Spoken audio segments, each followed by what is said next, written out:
Thank you again, everyone, for being here. To introduce the speakers we have today, we have Kyle that's joining us, who we're very grateful to be on the session. He is a seasoned QSA and brings years of experience as a consultant before that.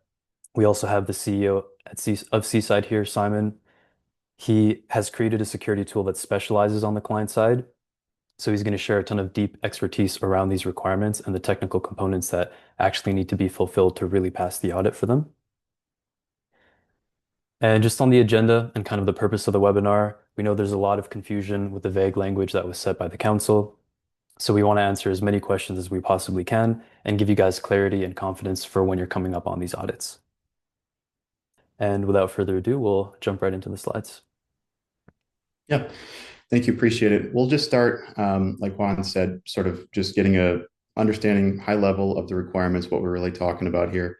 So just to read through these quickly, requirement 643 is really pertaining to the scripts that are going to be running on payment pages and the authorization of those scripts, the integrity of those scripts, and maintaining an inventory of those scripts and sort of justifying why that they're being used. Then 1161 is pertaining to tamper protection of the scripts of the payment page in general, and sort of alerting associated with that.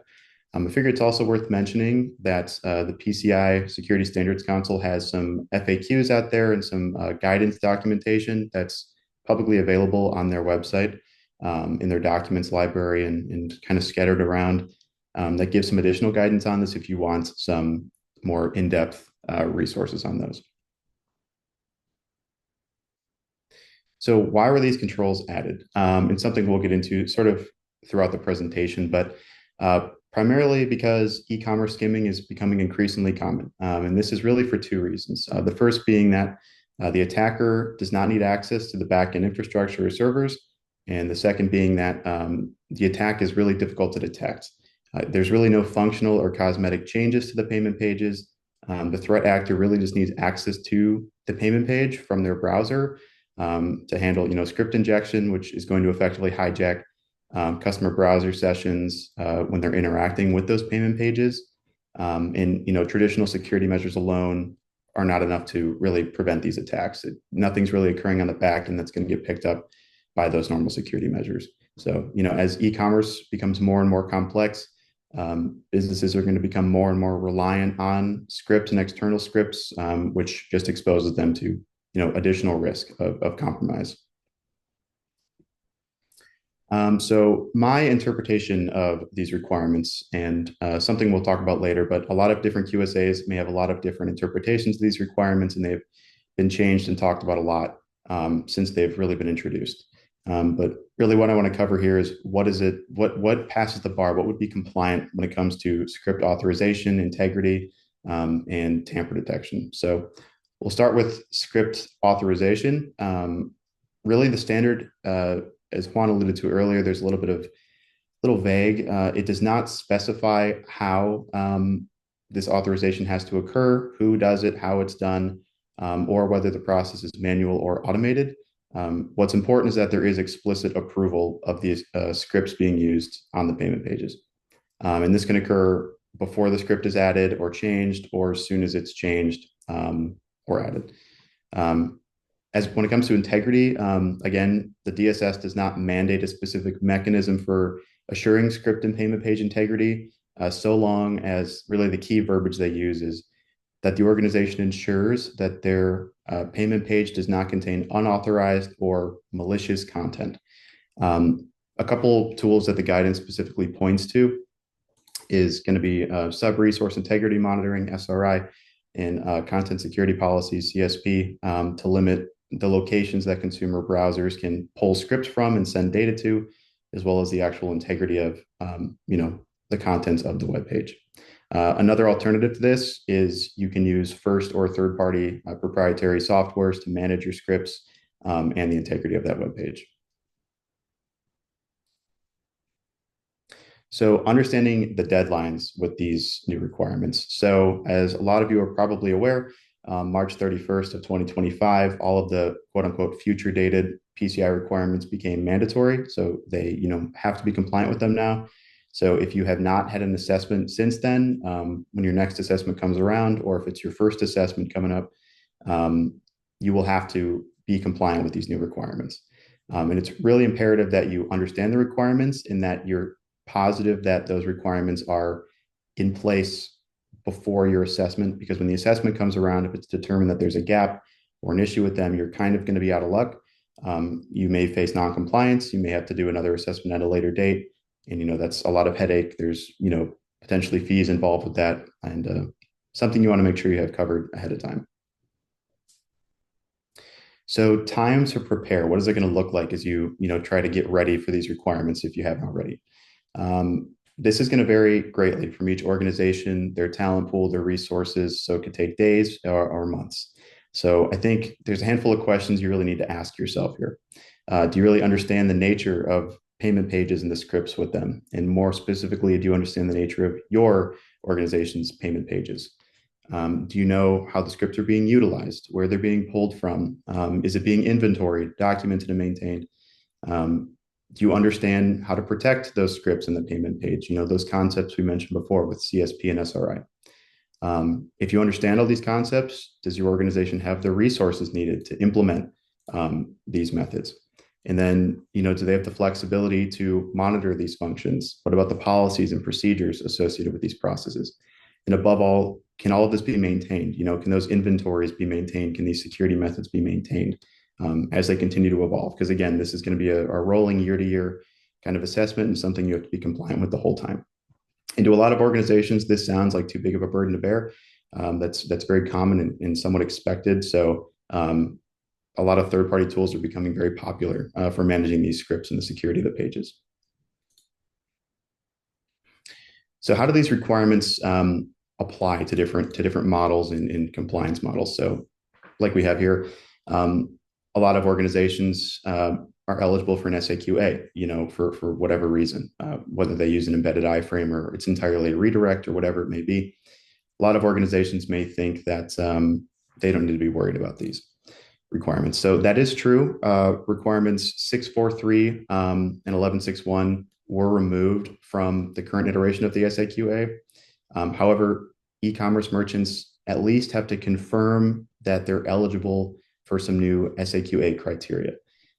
Specifically, and this is really going to mirror what these requirements are going for anyways, but for the eligibility criteria, the merchant has to confirm that their site is not susceptible to attacks from scripts that could attack the e-commerce system.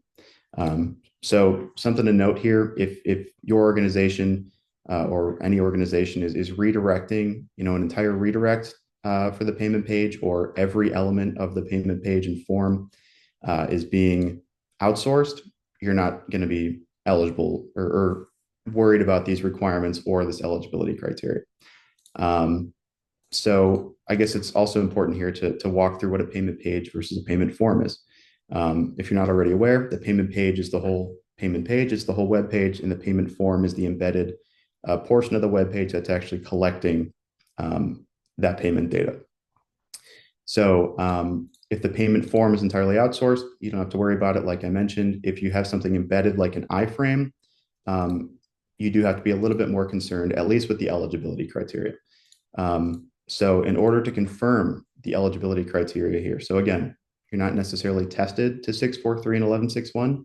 You at least have to confirm, if you're using an iframe, that you're not susceptible to attacks.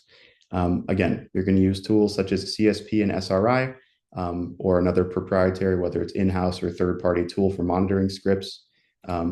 There is one alternative that if you're using an iframe, if you can receive documented confirmation and product information from your iframe provider, that if it's implemented according to the iframe provider's instructions, it's not susceptible to these attacks, that's also going to be acceptable in terms of meeting those eligibility criteria. The next type of assessment you may be dealing with is an SAQ AEP. So it's a little bit modified from an A. This is going to be any instance where, again, remember payment page versus payment form, where the organization is involved in the payment form itself. So it's not just totally necessarily using an embedded iframe. They may be using direct post to sort of help create the payment form and deliver data from the consumer browser to the payment processor directly. or scripts that run in the consumer's browsers, like JavaScript that supports the creation of the payment form. And again, just how that data is transmitted to the payment processor. So it's a little different than using an iframe or a complete redirect. Again, the merchant here is going to be a little bit more involved with the creation and facilitation of the payment form. And again, something I really want to emphasize here, AEP assessments are going to be subject to requirements 643 and 1161. So they will have to be completely tested fully. There's no eligibility criteria or anything to get around them, like in an SAQA. It's going to be fully tested to those requirements. And then, of course, the big type of assessment, the largest assessment merchants may be dealing with, really, at least e-commerce merchants, are going to be in SAQD. So anything for in-house payment processing, really any instance where a merchant is storing, processing, or transmitting cardholder data, they're going to be subject to the SAQD, which is going to be the full gamut of over 250 PCI DSS requirements. Of course, that's going to include 643 and 1161. So, of course, that's going to be subject to these new requirements as well. So what does it look like if you end up being non-compliant, or if you kind of get caught off guard, you're not ready when these new requirements come around for your assessment? Of course, you're going to potentially be facing fines and penalties from your acquirer. Acquirers can potentially, stop doing business with you altogether. They can suspend accepting your payments, which of course is going to put your e-commerce functionality on hold. Customers may cancel contracts with you if you're a merchant or service provider because you don't have any, attestation of your compliance for PCI DSS. And of course, you may have to go through additional assessments or audits. And again, those fines can range drastically from thousands of dollars to hundreds of thousands of dollars for fines. And then, of course, assessments may range depending on the scope of your assessment. So really important to have this buttoned up sooner than later. And so then just to kind of talk about BARR Advisory quickly, as Juan noted, I'm the lead QSA here with BARR. We, of course, do PCI DSS services, whether it's sort of like a consultation and readiness assessment to just doing normal assessments of all sorts of different scopes, whether you're a service provider or a merchant. We do a lot of other services as well, advisory and consulting services, as well as attestation and assessment services. So SOC 2, ISO, high trust, sort of the whole gamut there. So yeah, we really have a unique coordinated approach to sort of grouping all assessments together, makes things run a lot more smoothly when you can kind of perform several assessments of one assessor. So that is my overview as a QSA for what you're looking at with these new requirements, what it means, and sort of how the cside platform can be used to achieve compliance with these requirements. And I'll hand it over to Simon now. Right. Thank you so much for that, Kyle. Awesome. So, how the world has changed. A little background. So, I started my career at Microsoft, then joined Cloudflare, which today of all days is a name I think all of us know. Then, during my time at Cloudflare, I realized that security vendors that kind of positioned themselves to be in the web security space didn't always fully recognize the browser as an attack surface. And they were mostly built around looking at network packages passing through a firewall, right? And so realistically, that is a big attack surface that is not being covered, and bad actors are known to look for the weakest link. So the weakest link that we all have is the browser of the user. So moving forward to the next slide. I mean, at the end of the day, we detect a lot of attacks. And so just go back one slide back there. At the end of the day, we detect a lot of attacks, about 5 to 6 magic active attacks every day. And as magic, 5 to 6 of these attacks a day can cover a lot of different domains because we all use the same third-party scripts or open source dependencies that then impact hundreds of thousands of websites sometimes at once. E-skimmers are being detected all the time. I find some of these numbers a little bit all over the place, to be honest. In our own research, in the first half of this year, we spotted about 380,000 client-side attacked websites through attacks that we detected before anybody else. And so MasterCard and Visa flagged that, I mean, the fact is that client-side attacks are just occurring here, there, and everywhere, and it's currently the most commonly used method to hijack credit card information off of users without them noticing. So it's not physical skimmers or people guessing credit card numbers anymore. It really is just getting them through brute forcing your way into the client-side front end and then hijacking forms or input methods. Moving on to the next slide. And it's quite normal if you think about it. If today you build a web application, you are going to inject lots and lots of JavaScript. Everybody here, I think, has heard of Node Package Manager. If you build a React application today, you will be injecting literally thousands of Node Package Manager open source dependencies just to get started, to just build a simple hello world website. But then, of course, the website becomes become more complex. You start adding all of these additional forms. You add a Google reviews little thingy, right? And the Google review then also gives you a bunch of SEO schemas that come along with that. And it's a very helpful thing for your SEO. So of course the business is benefiting from that. Or you're adding some calendar widgets in the form of an iframe or inside of a canvas. And then later on in the flow, you're adding a payment card script. I mean, at the end of the day, a lot of client-side applications nowadays are being rendered literally as you go to the website because of client-side navigation. So go to an application, you've seen this, you're no longer completely re-rendering the page. It's kind of like feeling nice and fast, moving from one page to another. That is because of client-side navigation and because of JavaScript, therefore running persistently in web applications. At the end of the day, there's a lot of scripts on websites. Pretty much every website nowadays runs client-side scripts. And so on the susceptibility part, I'll talk about that in a second. But fundamentally, if you have these scripts running on your website and you don't have control over them because they're being fetched client-side, it's very hard to say that you're not susceptible to them doing anything malicious. You don't have control over them. As I said, client-side scripts are incredibly common nowadays. It didn't always used to be the way. We remember the days of having to download Flash Player or Microsoft Silverlight to be able to do dynamic things in web pages. Those days feel like long behind us. Well, this is because of JavaScript being implemented in browsers. And so since 2010, of course, JavaScript in browsers has been leveraged for malicious purposes as well. And so that is a kind of like a growing, expanding attack vector. I'm sure we've all heard of the examples that have been called by the industry, but there's many large attacks that happen all the time. Just this year, there were multiple large ones that had a really significant impact in the crypto space, things like CoinMarketCap, but then also like last year, the Polyfill attack was impacting about 500,000 websites among the largest media outlets in the world. And then there's also the very traditional ones that we've all heard of, the British Airways attack, for example. We actually own the domain of that attack where the credit cards were being sent today. So baways.com, if you're interested in reading how that attack happens using a first-party script, feel free to go to baways.com and you can read about it there. Moving on to the next slide. Oh, there we go. Yeah. So eScam is really only one attack type. At the end of the day, when you're in the browser of a user, you have access to the full stack of client-side APIs that can be used for for a very broad range of things. So listening to keystrokes, of course, goes far beyond credit card information. Login credentials can be logged that way. And then, of course, with people using 2FA, authentication cookies are often a more interesting target. So trying to exfiltrate people's credentials that are like in a cookied format or like in a session token format when they're authenticated, exfiltrating that to a third-party endpoint. That's, of course, a very interesting attack surface for a bad actor to leverage. But then also we've all been to websites that redirect you to different pages. This is often done through ad injection, but can also be done through other methods as well.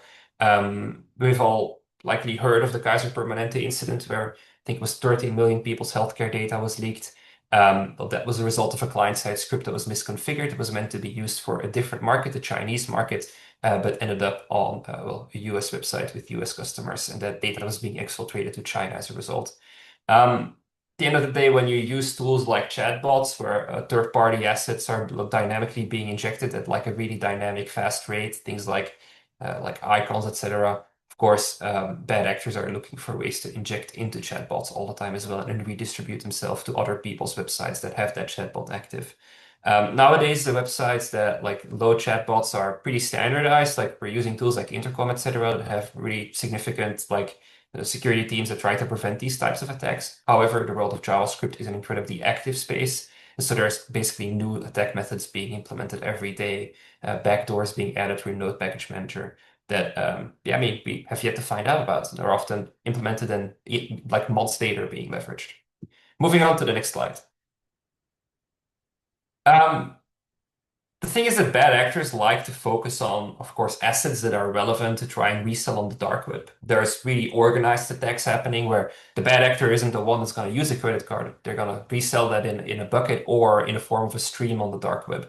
And so what we see is that the high value targets usually are people that have credit cards that are going to be used for like high value transactions. So it's not for the $5 transaction. It's for instance, buying a plane ticket, right? If you have multiple hundreds of dollars ready to go on a credit card or trying to buy a laptop online, those are the ones that people tend to be um, like yeah, that tend to be more targeted. Of course, accounts that are like human identifiable, right? So that are verified and have a trust score are highly valuable. So when people have an account to some email provider, I mean, we mentioned a Gmail account here, but it could basically be any email provider.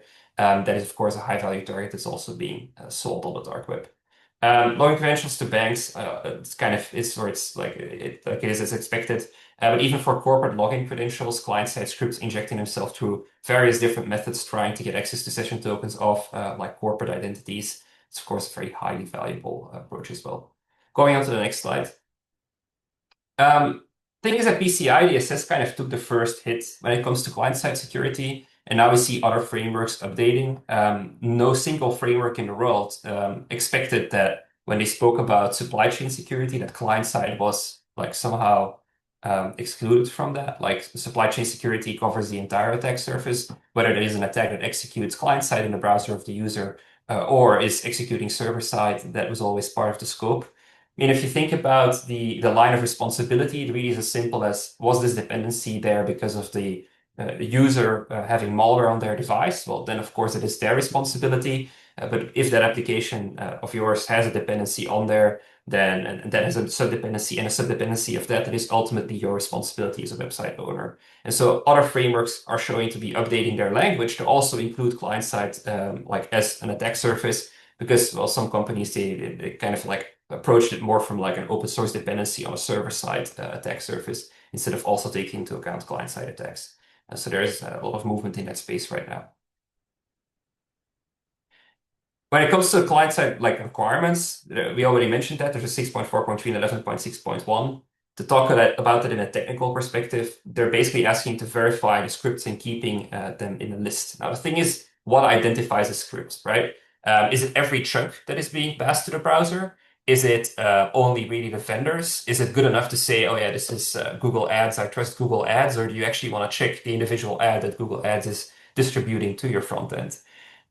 The way that solutions that are most reputable in this space work is we actually check all the browser like fetch scripts, regardless of whether the URL or hash like yeah was already approved before. We would basically have a mechanism that looks for like identifiers that would indicate that it is changed, and then from there give you the ability to list that and make changes to it. Just keeping a list of vendors probably satisfies the compliance requirement to an extent. However, it's not good enough to say, hey, this is an ad provider that have on my website. I trust that ad provider. Of course, the ad provider on its own terms is gonna inject further subdependencies.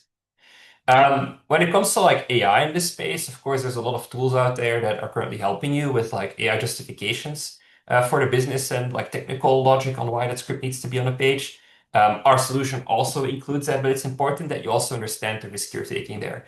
If the solution has questionable detection mechanisms when it comes to detecting malicious intent and it's just gonna auto approve all of the scripts on the pages anyway, well, then you're basically just gonna make yourself liable in the end, right? I mean, if you're allowing a bad script on a web page and you have a technical justification that allows it there, but turns out to be malicious, well, you're basically taking the blame at that point. And so that's something to be careful with. If you're looking at a tool that does AI auto justifications, make sure that their detection capabilities are rock solid by writing a simple test yourself, trying to access a payment field and sending that data somewhere, seeing if that is actually being caught. When it comes to 11.6.1, when we moved from 4.0 to 4.0.1, there was significant update to that requirement. I think the language there is incredibly vague and also incredibly broad at the same time. So the exact language, when you read that in the document, will state that you check the script contents and all security header, and all security impacting headers on the web page, which is a very broad like statement because you're basically saying you must check the script contents. Therefore, a tool in this space probably needs to be able to show you the actual script contents. It's not good enough to just check the actions, like many tools do. You actually have to be able to show the contents of a script. So that's a really important thing. And then you have to report to that at least weekly. And so those weekly reports, I think it's important that we recognize the noise that some of these detections will make. A weekly report reduces that noise quite a bit. However, it's important that you take the client-side attack as a dynamic attack. Client-side bad actor will give a bad script only to specific user agents under certain conditions. That is just how these attacks work. They're going to avoid a weekly scan, for example, by not providing the bad script to that scanner IP address. That's very easy to do. If you spot a cloud IP address and you're a bad actor on a website, you're of course not going to give that bad script to a cloud IP address, right? It's important to flag as well. I just want to make that very clear. I mentioned scanners here. 6.4.3 indeed, as Kyle already mentioned, flags some of the approaches that you can take. CSP, SRI, or how it states it exactly, a proprietary tag management or client-side script capable of preventing unauthorized scripts. They don't mention scanners. They don't mention the agentless approaches that are being sold. A scanner or a crawler is fundamentally unable to detect a client-side attack.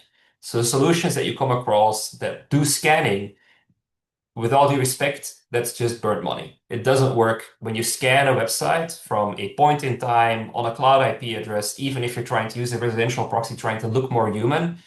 That undermines the whole concept of a client-side attack. A client-side attack is hugely dynamic. When you go to a website from a mobile device running Safari, or from an Android device running a Chromium, or your computer running a Firefox, each of those user agents, each request header can make for a different response from the third-party server, or they can just sample the attack to only fire 1% of the time. So any approach that you take to a dynamic problem that is really just static analysis is fundamentally incapable of detecting the attack. And so it's really important. 6.4.3 explicitly does not state scanners for that reason. So any scanner-based approach there, honestly, if you're a QSA signing off on it, if there is an attack happening, I think that checkbox is going to go away very quickly when another QSA looks at it. So be careful when you look at the tool that they use. If it's a scanner, it's probably not something you want to be approving. Moving forward. When it comes to SAQA, go ahead. I was just going to say one thing I wanted to jump in and say, just kind of to piggyback off of what Simon just said, a lot of different QSAs are going to have a lot of different interpretations of sort of how these requirements and other requirements act, especially because they're so new. So again, what Simon had said is completely accurate. You really need to be, your organization need to be familiar with these requirements and adhere to what the actual requirement verbiage is saying. That way there's, when you go about proving it to your auditor, to your assessor, it's sort of irrefutable, right? You're meeting the requirement, you're doing what it says, and just so long as you're familiar with it to the point where you can demonstrate that, and not necessarily let an inexperienced auditor try to push you into what their understanding of it is. That's really the most important thing. Yep, exactly. And so quickly want to touch on SAQA, right? So we've already mentioned that from a QSA's perspective, although from a technical perspective, that really not much has changed. So when SAQA got their update, they added a checkbox to the SAQA document that stated, hey, I'm not susceptible to this attack. But how can you be not susceptible to an attack you're not monitoring and that you are fundamentally susceptible to? So the thing is here that a client-side ingestion of a script can happen through many different means. Either an existing third-party dependency on a web page is compromised, right? So a script you once trusted is now no longer safe. Or you're using an open source dependency that gets impacted, and so a server-side injection of a client-side fetch gets done. Or this was often referred to a mage card attack, right? You're using a framework like Magento or WordPress. Well, those are PHP frameworks, and they had server-side exploits that allowed client-side script injection. You talk about SAQA and you tick the box, I'm not susceptible. You're basically saying, I'm taking the blame, right? The best way to go about saying you're not susceptible is still taking security control seriously, and so monitoring client-side script dependencies. Payment providers that claim that their iframe is not susceptible to a client-side script that's not correct. Client-side script at the end of the day can intercept actions in various different ways. If your client-side like iframe also comes as a script tag, so you have a script tag and an iframe, they can seek to prevent some of those actions. Even with a security solution like us in place, you can still be susceptible. Bad actors are always looking for ways to get around security mechanisms. So susceptibility is one of those things, the wording that is chosen there is an incredibly sharp thing that can come back to bite you. So I'd be very careful if you decide to tick that box, because at the end of the day, client-side attacks are very common. It's better to just cover yourself than to try and look for a way to not have to do it. In the end of the day, it is all preventing bad things from happening, and those bad things will impact your business one way or another anyway. Moving on to the next slide. It's important to recognize some of the of the failure signals of a client-side solution that may not cover the actual requirements. So if a client-side script, if there's somebody claims to be compliant, but they don't have a client-side script or CSP or SRI present on the web page, they cannot prevent an unauthorized script from loading. That is the whole purpose of 6.4.3, preventing unauthorized scripts from loading. There was also no mention of a scanner as a result in that spec, right? So if you don't see CSP, if you don't see SRI, or if you don't see client-side script present, you can't prevent an unauthorized script from loading. Therefore, that doesn't meet the requirement. Just purely using a crawler, again, cannot prevent something from loading. A crawler does not have the ability to stop a script from loading.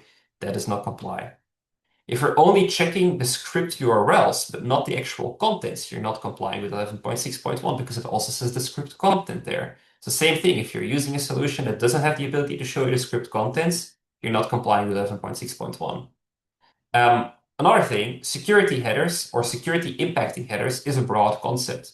However, course, corp, CSP, report to, all of those are in scope as security impacting headers. The whole reason why you're expected to monitor them is because if there's changes to them suddenly, that could be an indicator of compromise. Indicators of compromise come in various different ways. Indicators of compromise are relevant to monitor. All right, moving on to the next slide. There's various different approaches to client-side security, so I'm going to cover on that real quick. As I already mentioned, CSP, going on to the next slide, you can use content security policies. So cside is part of the W3C, the World Wide Web Consortium. I spend a lot of time trying to refine some of the security frameworks that are by standard included with browsers. Just last week, I was actually in Japan meeting the entire community of the AppSec W3C groups. Together with the group like Google and Apple and like the folks at Mozilla. Thing is, CSP was originally built to prevent inline scripts from being used in sites. Then from there, more and more features got added and more attributes. However, the problem is that these client-side scripts, just checking them by source is not sufficient, right? You're trusting something by where it's coming from, but not verifying what it is sending you. Also, the problem with CSP is that if you're trying to build it as a very specific, very accurate rule, you're going to probably bump into the security header limit, right? So you can only have X amount of characters in that header. That header is really only allowed to be so large. And even if you go, even if you stay within that, you're adding significant performance delays to your website if you go all the way to that length limit. So there's another problem there. The most significant problem that you have with CSP is that CSP by design is a hard-coded header. How fast is a company able to make a change that is hard-coded? Well, usually that is a deployment process where people have to verify things, etc. That could take a few hours. And so if there's a third-party script that changes, like a chatbot or whatever changes, to fetch resources from a different domain or send data to a different domain, if that's not part of your CSP, you have to make a change to that CSP. It can take a few hours. That can have significant business impact. So CSP has significant rough edges. It is a good layer in the security stack, but if you make it too accurate, too sharp, you're going to end up just having business impact one way or another. So usually when we see people using CSP, they use it in a more broad fashion where it would have some tolerance. That tolerance could be used by a bad actor, but that's where you then layer with other security mechanisms on top. There are solutions that use CSP for PCI compliance purposes. As I explained, CSP is not going to cover all compliance requirements. It's not going to, by design, give you that list of scripts. It's not going to check the contents of scripts. CSP does not meet the full compliance set. It can be used, but again, 11.6.1 requires you to monitor the presence of security headers on a page. So just having CSP is not enough. You need to monitor how CSP changes. So therefore, you still usually need to add a script to the web page anyway. Moving on to the next slide. Oh yeah, configuring CSP. Let's throw a meme in there. As I said, it is a bit of a headache to manage. Okay, crawlers and scans. I already explained this. You're checking a web page at a point in time from a specific IP address, usually a cloud provider. The client-side attack is dynamic. This doesn't work. It's easy to do. Lots of QSAs will work with compliance people in companies that have limited access to resources. If you don't have access to engineers, then the promise of a tool that you don't have to make any code changes for sounds appealing. Sure, does it work? It's snake oil. You cannot approach a dynamic attack with a static analysis tool. A static analysis tool is not going to be able to detect an attack. A bad actor will know where those tools will be coming from. They're just not going to give the bad script to that. Pretty straightforward. Moving on to the next slide. Yeah, another meme. We got a great marketing team coming up with memes, don't we? Next slide. JavaScript agents. If you add a script to a website as a first one to run, that has significant control over the runtime within the browser. So you can actually prevent certain scripts from having access to certain APIs by wrapping the API, monitoring its behavior, locking it down to only specific scripts doing specific things. That is one of the best methods that exists within client-side security. However, the problem is you're still limited to what a browser is allowing you to do. And browsers are not really allowing security scripts to exist. Like there's not really any additional power that a script would have for security purposes over another. And so you often end up in a situation that a bad script is kind of fighting the good script. And that is not something that you want to do, right? Because at the end of the day, a bad script that's already on the web page is going to find that security script and fight it in one way or another. It is a decent enough approach if you combine it with other security methods. However, just a client-side script on its own is like it only really provides you limited security. Another thing here is that a bad actor by design will see the detections that you have in place because you're doing the detections client-side. As a bad actor, that's of course very easy to reverse engineer. Kind of imagine it like playing Minesweeper on Windows XP back in the day with the bombs exposed. The bad actor is not going to step on the bomb. They're going to find a way around it. In the world of JavaScript, there's 101 ways to get from A to B, so it's a very easy thing to circumvent. On top of that, wrapping APIs is not free. There is a performance impact to it, and also there's an element of some scripts just not really liking that, and then some like websites may break when there's a client-side script that wraps APIs. So it's brittle. You can use it to an extent, but it's brittle. So moving on to the next slide. The C-side approach, I wouldn't just call it a proxy anymore. The thing is we use the client-side script method with other methods. And so if you no longer need to do the detections in the browser, but you do it somewhere else, then you don't have the risk of exposing how your detections work. And you have full forensics capability because you literally have the script payload. You can go back to it, figure out like what that script did. Even if you missed the attack at the time, you can still figure out what that script was doing and then improve your detection capabilities from there, which is a significant feature. The great thing about the client-side like hybrid proxy approach as well is that you have the ability to just stop a script from loading or rolling it back to a previous version, like from a different hash. When you look at client-side scripts and like the attack surface in general, people are usually not aware of what a script does and therefore are not willing to remove it unless they understand what it does or have an alternative to it. As a founder of a company, something that I really dread is if there's something broken in analytics that I have to then in my investor update figure out a way to like clean up those numbers because otherwise my numbers are going to go like that and then back up, right? That is something that the business, of course, would struggle with. Unfortunately, analytics tools come in very many shapes and forms. We have seen client-side scripts used for analytics purposes that suddenly went malicious. They would still work, but also do a malicious thing at the same time. Rolling back to a safe version is usually a good approach. Moving on to the next slide. As I said, combining it is kind of the best approach. Client-side scripts, like malicious client-side scripts is a really aggressive dynamic problem. So moving on to the next slide. Unfortunately, browsers are still catching up with providing tooling for it to be natively possible, right? And that's why companies like myself need to get really creative, figure out ways to then still make it safe and make it doable for people to protect themselves. Combining those approaches is currently the best approach. The closest you can get to 99% coverage is by combining, right? And so to that point, we're combining both the proxying approach, doing the client-side detections, scanning the website periodically to make sure that our script is implemented correctly. We do that through other ways as well, client-side, but still layering is an approach. And we even provide a CSP endpoint for free as part of all of our packages. Moving on. When it comes to like the compliance side of things, we basically built a dashboard specifically to the PCI like requirements. So QSAs verify that. We've got a range of white papers of various QSAs that actually verified our PCI DSS approach and gave it a big stamp of approval. And every Monday, you'll receive a nice PDF report, including all of the things that you need to do and how it was done, and then the compliance requirements, like the justifications for each of the scripts in there. And so that document you can just pass along to your QSA. Most QSAs would have already seen that document in the past. They know what cside does. They know that it is capable of doing what it needs to do for PCI compliance. So it will move very quickly from there. And so with that, kind of out of speaking lines, I mean, happy to go into Q&A. I did see a few questions come in already. And so I'm gonna pass the mic to Kwon to raise some of these questions. Yeah, thank you, Simon and Kyle. So one of the questions that already came in from Andre is, as we were going through the payment models and the SAQD, SAQA, et cetera, how can an organization know where they fall in with these modified requirements? Or I guess to elaborate on that, is there a way that companies can do a small self-assessment to get some guidance as to which requirements they actually fall under? Sure, I think I can speak to that a little bit. If it depends how, I would say, if I understand your question correctly, depends how comfortable you and your organization are with the PCI DSS framework. If you understand it fully, I think you would have the capability of looking at, it's all publicly available, the SAQ guidance,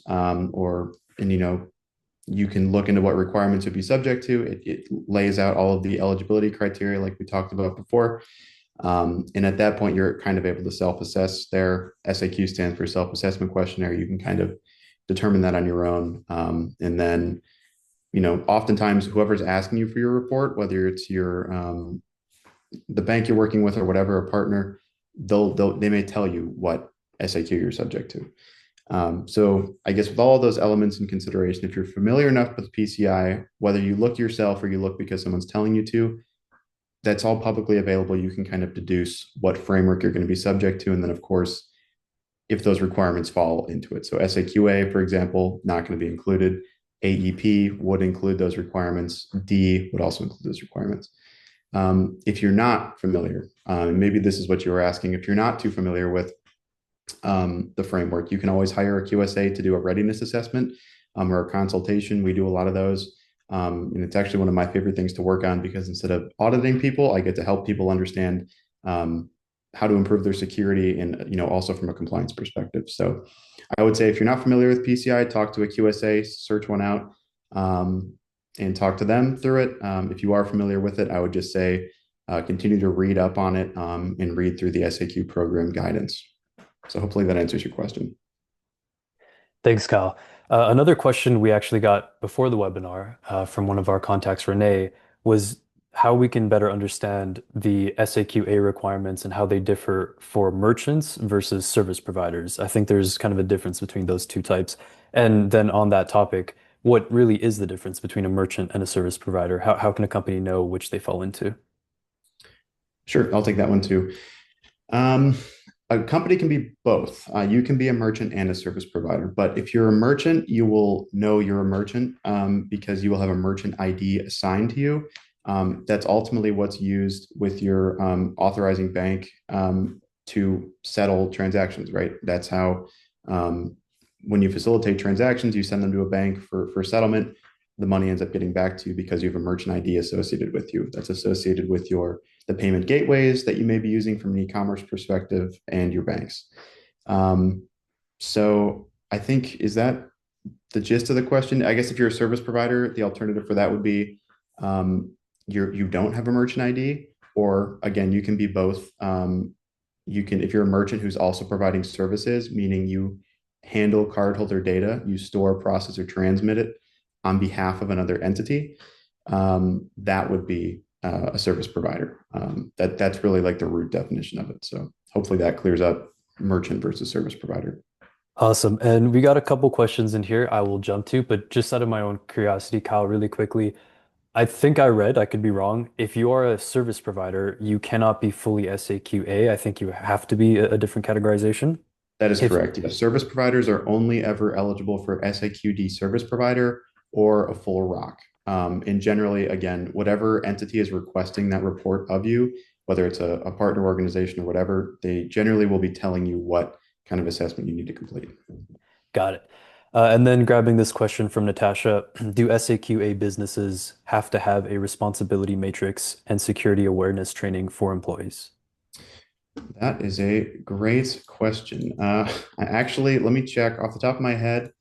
I don't have the framework in front of me. There's so many different variations of the PCI DSS. Give me a second and I will pull that up. Great. In It's the also mean, important, I think, to flag here, like security awareness training is usually a requirement for many other frameworks like SOC 2 Type 2, IPA, GDPR, to an extent GDPR to be honest. But yeah, this is usually covered by many other frameworks already. It just usually needs to be adapted to cover additional subjects. Yep. awesome. And sorry, Juan, could you repeat those specific requirements? For the question from Natasha, it's do SAQA businesses need to carry out security awareness training and have a responsibility matrix for employees? Gotcha. I don't believe they need to do any awareness training in the PCI DSS responsibility matrix. Just double checking for you. Not for third parties. So the responsibility matrix is really it's required of service providers. So you are able to tell your customers what you're handling for them from a compliance perspective. If you're doing an SAQA, for example, you're a merchant, you don't have to provide your responsibility matrix to any of your customers. You're not a service provider, so you wouldn't be subject to that. No. Okay, great. Now, I'm sorry if I'm butchering the name, but Matthew asks, any work done with PeopleSoft or companies like Oracle around these two requirements, more specifically within the higher education space? If I'm understanding your question correctly, Matthew, you're asking if BARR Advisory or Seaside has experience working with higher education companies. I'll let Kyle speak first, but then I know Simon can speak to some of the higher education organizations we've worked with at Seaside. Sure. I have not directly worked with higher education organizations pertaining to these requirements. So yeah, I think what I just saw your message come in. Simon, I'll let you speak to that a little bit more. Yeah, so we actually have a number of universities that we work with around the world. It's interesting because I mean it also differs from like country to country, honestly, how large those types of environments are and how they do things. Some of these universities are so fundamentally large that they have like a 30 people PCI team. Others work with third-party payment iframes. We've got experience across the board there. The thing is that it depends is really the correct answer here when it comes to like these requirements. Depends on how these integrations are done, what type of web applications there are. It depends, but we're happy to help like those environments as well. We tend to be quite competitive and helpful in that space as well. So like university is definitely not something that we're like afraid of. And to be fair, when it comes to high value targets, parents putting down rent for the quarter, yeah, those credit cards are definitely high value targets to bad actors. So definitely see some things every now and then there. Perfect. And we'll be sure to contact you as well, Matthew, if you want to talk further about those requirements. We can speak more specifically around what we've done with higher education companies and continue that conversation. Moving on. So another question that came in here is how do we apply these requirements if we're using a Google Tag Manager across our site? How do we secure those scripts? Great question. So Google Tag Manager has a number of ways of implementing scripts. So injecting scripts as inline scripts, injecting inline third-party fetches, but also native integration with Google Tag Manager to their marketplace. All of them are subject to these requirements. It also states that every first-party script, inline script, third-party script, and end script, so a third party to a third party, right, is subject to these requirements. Google Tag Manager being the injection method of the script doesn't change any of the requirements. In fact, let's say unfortunately most of the bad scripts we see were injected through a Google Tag Manager account as a sub request of a further sub request. And so the dependency tree goes quite deep there. And so yeah, I mean from an integration perspective, unfortunately third-party scripts coming to a Google Tag Manager usually are managed by a marketing team within a company. Sometimes these are external marketing teams. In fact, I did research on this of the top 500 most visited websites in the world, 1.2 is the average Google Tag Manager account amount per website. So there, for every 5 websites in the top 500 most visited websites, at least one of those 5 has 2 Google Tag Manager accounts on there, which indicates an internal marketing team and an external agency often injecting scripts onto that website. And so then the question is how the security gets done for injecting those scripts. Well, unfortunately, that is a big question mark. Yeah. As someone that works in marketing, Simon, I can confirm I've seen many cases where there's more than one Google Tag Manager, and a marketing person is not going to know if a change is going to be malicious or not. For the next question, I think we can combine two into one. So one of them is you mentioned crawlers are unable to detect attacks. We use a scanner-based approach. Can you elaborate? And then another question that came in that I think we can lump into that is, does PCI require us to block attacks or only detect and alert the team? Yeah, so does PCI require you to block attacks? A lot of the language indicates that. However, when you ask the PCI SSE anything nowadays, the answer is very likely going to be ask your QSA. The risk here is that if your QSA signs off on a scanner-based approach without injecting anything that is able to block scripts or prevent unauthorized scripts from loading, that if there is an incident, that there is going to be another QSA assigned by one of the credit card issuers that's then going to be a lot more strict. And so you want to be your own security, like best practice person here instead of just doing the bare minimum. I don't think the bare minimum is satisfied by doing a scanner because the language states preventing unauthorized scripts from loading. So therefore, you should be able to block it. So I don't think that that satisfies it.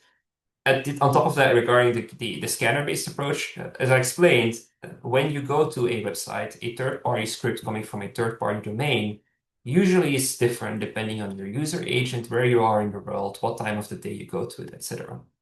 A lot of these scripts, like widgets, etc., in Europe are going to be collecting less data as they are in the US. It's all expected behavior. It's a reason why people use third-party scripts, because they're so dynamic, because they have that ability to customize their responses. Bad actors leverage that. They're going to only inject an attack under certain circumstances when they know that it is safe to do so and not going to be detected. For example, 5% of the requests coming from France after 5 p.m. in the afternoon, if coming from a mobile device, and only once. So that if they refresh the page, it's not going to be there again. The scanner is never going to detect that. And even if the scanner is trying to mimic that behavior of a user in France using a residential IP, bad actors aren't dumb. They're going to find a way to detect that that is a security tool trying to do it. It doesn't work. Client-side attack is a highly dynamic attack. The only way you're going to detect it is by doing actual runtime detections in the browser of the user with real user with real user interactions with that website. Not trying to mimic a user because it is still easy to detect that actual human user behavior. When it comes to that point, I actually want to clarify something there further. From time to time, we speak to people that look at our solution and then, because of the business not seeing the importance of this, go back to work and say, actually, why can't I just like build something myself? We have a team, we have time. Problem with that approach is that you're effectively building a malware detection engine in-house. I'm sure that back in the day, some companies might have tried to do that. It is an incredibly deep rabbit hole. The quality of your detections basically requires a massive amount of data. cside checks about 100 million scripts a day right now. 100 million scripts worth of data is not something a company usually will be able to build in-house. So Awesome. And we got another great question here from Cameron. Is there an easy way to keep track of SBOM, software bill of materials, or a tool that can be used to track it? yeah, so cside provides you with an SBOM of client-side scripts and client-side dependencies out of the box. There is literally just there. You can filter it based on vendor. You can filter it based on actual unique asset of a script. It is exportable. You can get it in a CSV form. You can get it in a PDF format. It is all there. And so when it comes to requirements, by the way, I mean, there's a lot of compliance requirements that specifically state SBOMs as a requirement, right? The most forgotten part of the SBOM is client-side dependencies. There's a lot of tools that, like for example, Fossa, etc., that do a software bill of materials of open source dependencies that are fetched server side. The client side injections are then forgotten about, and that isn't usually a thing that during an audit or some type of an assessment can cover. So a very valid question. And the same problem applies here. Do you think a marketing tool is going to do all of the sub requests when it sees the request coming from a cloud IP address? Well, no. Usually they're saving resources by only providing that full extent of resources to actual human users. So your SBOM is not going to be complete unless you actually use it like client side on the browser of the user. So just doing a static scan of it, as we've seen with Kaiser Permanente, I'm sure Kaiser Permanente has a lot of static scanning tools already within their company. You're not going to detect the full extent of the script if you're approaching it as a scanner. Again, applying a static analysis to a dynamic problem, it doesn't work. Awesome. Thank you.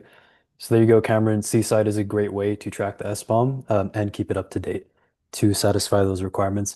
Okay, I have one more question here that I see. If any of the attendees want to drop another one before we go, just put it in the chat there. But this last one here asks, we're having a hard time understanding the difference between first-party scripts and third-party scripts, and how would an attacker gain access to them in the first place? Sure. So, I mean, there's a lot of different angles there, right? But compromising a server-side environment can be done a number of ways. As I explained, WordPress and Magento, etc., had server-side exploits that allowed people to make changes to it. Then injecting a script source of a third-party domain was super easy to do, but you can equally just put an inline script there. So that was one of the methods. Nowadays, with those technologies becoming legacy and less people adopting them, um, the alternative is using something like React or Next.js, etc. Node like based like web application frameworks. Node based means you're going to be using Node Package Manager. Node Package Manager was like an open source platform for like an open source registry for open source dependencies that was eventually acquired by GitHub, and then GitHub got acquired by Microsoft, and then Microsoft, kind of notorious for that, hasn't really invested in the security of that platform. The result being, unfortunately, the Node Package Manager is riddled with malware. Literally millions of people contribute to it every day, right? And so it is easy to miss somebody injecting malicious payloads onto Node Package Manager, sure, but Microsoft is not doing much there at all. So Node Package Manager being used to inject a payload onto a web server, very common. And then they can choose what they want to do, right? Do they want to do a third-party fetch in the browser, or do they want to inject an inline script first party? Usually the indicator of data exfiltration remains the same. The data is being sent to a third-party domain, right? Because the third-party domain, that third-party endpoint is going to be the one of the bad actor. We have seen attacks where it was actually a first-party script pointing to a first-party endpoint and a server-side sending a third-party. However, that's more likely to be detected by server-side security tools, so they usually don't do that. To the PCI scope, all inline scripts, all first-party scripts, all third-party scripts, and all dependencies of any of these scripts, so the end scripts, all of them are equally in scope. So all of them have to be monitored. A tool that purely monitors just third-party scripts, but not first-party scripts, does not satisfy the requirements. Inline injected scripts are actually the most annoying to detect of them all. You can rule them out. If you implement CSP with no inline scripts allowed, then you can just forget about it, right? That's great. That is actually the most useful part of CSP if you can just prevent inline scripts altogether. And then you just have to put those scripts in a JavaScript file. It's really not that hard to do, but that significantly reduces the attack surface because, I mean, inline scripts actually being part of the HTML DOM itself means that you now have to inspect the whole HTML DOM, which can like include sensitive information, right? It's literally the HTML DOM, right? So avoiding that by putting these scripts into a separate file is actually a very good thing. Will make your life a lot simpler and also makes it easier for you to then just get a security tool that does that for you. Amazing, thank you. So I believe we're close to the end of time. Unless any of the attendees have other questions, we'll start wrapping up. As a reminder for the attendees, you will receive the video recording and the slides to the email you registered with. As a final reminder, cside is a tool that can help you fast track your compliance here. We do get a lot of organizations come to us that say we have 45 days or 60 days or even 30 days to prepare. We're happy to quickly run you through an assessment of your technical environment and figure out a plan that can get you to compliance really quickly. So we're here to help if anyone's in a pinch of time. All right. Thank you, Kyle. Thank you, Simon, for joining us. And I hope for all the attendees you found it useful, and have a great rest of your week, everyone.